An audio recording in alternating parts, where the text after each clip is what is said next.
The fruit might be tasty, but it's not going to make juice if it's left on a tree. They need to be picked, and with millions of oranges ripening at once, they need to be picked fast. If you want to get fruity in a hurry, you need one of these terrifying contraptions. Or as they like to call it here, the Oxbow 3220. This magnificent machine is what's known in the trade as a continuous canopy shaker. And this particular machine was designed by Tom Visser. It engages the foliage of the tree and shakes it to and fro, and the shake is violent enough to sever the fruit stem, and then the fruit falls and gets intercepted. The Oxbow can harvest an incredible 2 tons of oranges every minute. This performance comes at a price. A pair of these mechanical orange pickers will set you back $1 million. Just as well, Tom's got enough work to keep them busy, picking 2 million boxes of oranges, totaling 81,000 tons of fruit per year. Once the oranges have been picked, the race is on to make sure your breakfast OJ tastes as fresh as can be.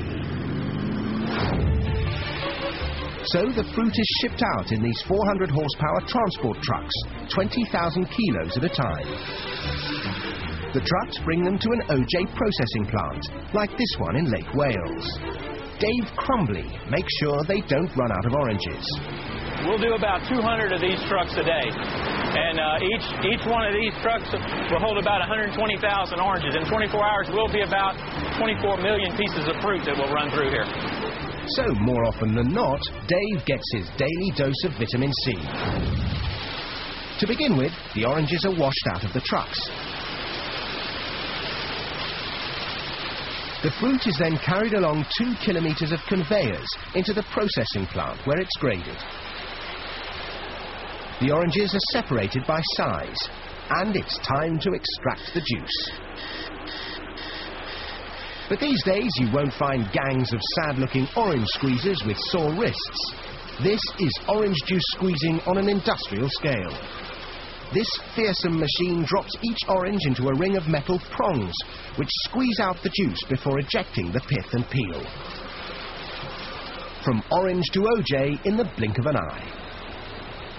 Of course, when it comes to OJ, the world is divided into 2 great opposing camps. One likes it smooth, the other with bits. So a load of the pulp that has been carefully screened is added back into the juice to create the wholesome, authentic OJ with all the good stuff still in it.